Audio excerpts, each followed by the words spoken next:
Hi hello. आता आम्ही चाललोय फिरायला. सावीची पण तयारी झाली आहे. शंभूचं पण आवरून झालंय. आता आम्ही चाललोय फिरायला. ब्लॉग कंटिन्यू करा. आम्ही कुठं जातोय ते. हाय हॅलो, माझ्या नवीन ब्लॉगमध्ये आपलं स्वागत आहे. तर मी आज मासवडीची रेसिपी शेअर करते. चाललोय सफेद सावीचं पण आवरलंय हावरी आणि शंभूचं पण हावरी घ्यायची आवरलंय. भाजून, हे शेंगदाणे भाजून घेतल्यात. ब्लॉग कंटिन्यू कांदा करा. घ्यायचा, खोबरं घ्यायचं बाकूस बनवण्यासाठी बासवडीचा.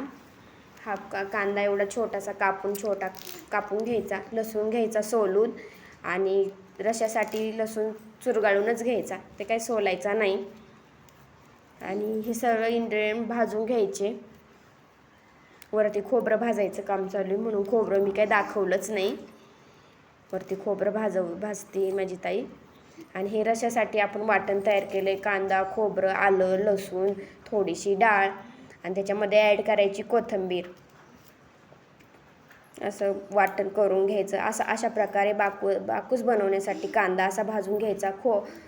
खोबरं पण भाजून झालं आहे आणि हे लसूण पण थोडासा भाजून घ्यायचा, म्हणजे उगीरपणा लागत नाही.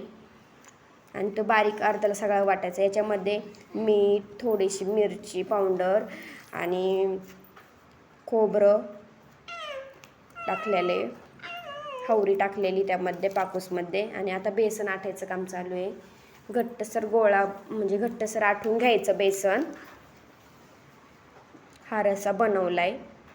आता मी हे आटलेलं बेसन गरमच असतानाच वडी थापून घ्यायची, म्हणजे व्यवस्थित थापली जाते आणि तुटत नाही. बेसन बनवण्यासाठी आपण मिरची, मीठ, जिरी, लसूण आणि थोडंसं हिंग फोडणीला टाकायचा. खूप छान बेसन होतं. घट्टसर आटायचं, गोळ्या होऊन द्यायच्या नाही.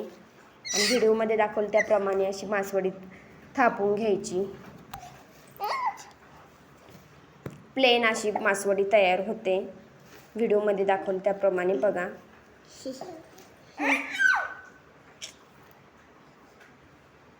असं गोल आकार करून घ्यायचा आणि मग गरम असतानाच बेसन पीठ गरम असतानाच थापून घ्यायची, म्हणजे व्यवस्थित थापली जाते.